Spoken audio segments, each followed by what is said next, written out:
This is Sridhar Gadari, senior journalist, managing editor, విమిడియా news. Chiluveru Kashinath గారు ఒక ప్రముఖ న్యాయవాదిగా, పబ్లిక్ ప్రాసిక్యూటర్గా, అఖిల భారత పద్మశాలి అన్న సత్రాల మార్గదర్శకుడిగా అద్భుతమైన సేవలు అందిస్తున్నారు. పద్మశాలి లాయర్లను బార్ కౌన్సిల్లో ఎలా ఎన్నుకోవాలి, ఈ సమాజాభివృద్ధికి ఎలా కృషి చేయాలి అనేది మనం చిలువేరు కాశీనాథ్ గారు ఉన్నారు, ఆయన మాటల్లో విందాం.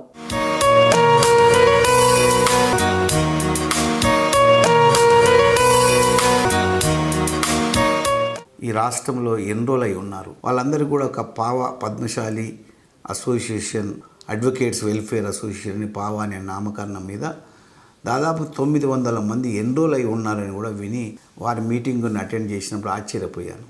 అయితే ఈరోజు బార్ కౌన్సిల్ ఎన్నికలు జరుగుతున్న సందర్భంగా మన వాళ్ళు అత్యుత్సాహంతో 14 మంది నామినేషన్లు వేసి నిలబడి ఉన్నారు. ఇది చాలా గర్వకారణం. నేను తెలుసుకున్నది ఏమిటంటే కొన్ని సమాచారం ఏంది, 40,000 మంది వరకు న్యాయవాదులు బార్ కౌన్సిల్లో ఎన్రోల్ అయి ఉన్నారు. కోట్ల రూపాయల నిధులు ఉండాల్సిన బార్ కౌన్సిల్లో ఐసుగడ్డలు కరిగిపోయినట్టుగా కనపడకుండా పోయిందనే విషయాన్ని నా మిత్రుడు బి శంకర్ అడ్వకేట్ ద్వారా నేను విన్నాను.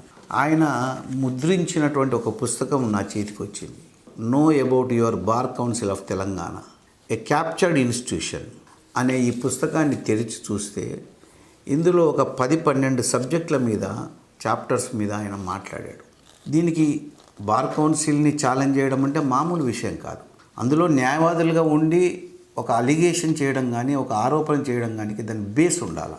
ఆయన బార్ కౌన్సిల్ మెంబర్గా ఉన్నప్పుడు ఆయనకు దొరికిన అవకాశంతో బార్ కౌన్సిల్లో జరుగుతున్న తతంగం వ్యవహారాలను గమనించినప్పుడు తన హృదయం స్పందించి ప్రెస్ మీడియా మీదకు పోయి ఆ బార్ కౌన్సిల్ నుంచి కూడా తన పదవికి రాజీనామా చేసి పక్కకు వచ్చి ప్రశ్నించినటువంటి విషయం చూసినప్పుడు నా మనసు మీ అందరినీ కూడా ఒకసారి అడ్రస్ చేయాలని అనిపించింది.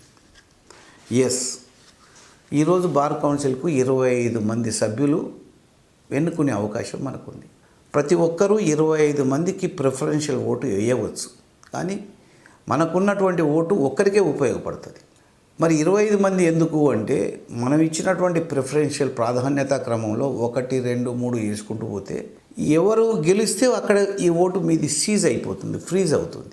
కాబట్టి మీరు 25 ఓట్లు వేయాలా, ఖచ్చితంగా మన ఓటు చెల్లుబాటు కావాలా, వ్యాలిడిటీ కావాలంటే మినిమం 5 ప్రిఫరెన్షియల్ ఓట్లు కంపల్సరీగా వేయవలసి ఉంది. ఒకవేళ 5 వేయడం ఎందుకు, నేను ఒక ప్రిఫరెన్షియల్ ఓటు వేసి పక్కకు జరిగిపోతే నా టైం వేస్ట్ అని అనుకుంటే అది చెల్లదు. కాబట్టి 5 ప్రిఫరెన్షియల్ ఓటు మ్యాండేటరీ, వీలైతే 25 ఓట్లు వేయవచ్చు. ఇక్కడ నేను కట్ ఆఫ్ ఏమిటంటే, పద్మశాలి న్యాయవాదులందరికీ కూడా నేను ఇచ్చే సందేశం ఏమిటంటే, 14 మంది పోటీలో ఉన్నప్పుడు వాళ్ళందరూ మన వాళ్ళే, మన సోదరులే.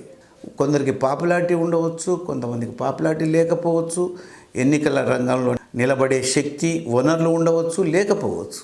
ఒక విషయం మనకైతే 2,000 మంది ఎన్రోల్ అయ్యి ఉన్నారు పద్మశాలీసు అన్నది వాస్తవము.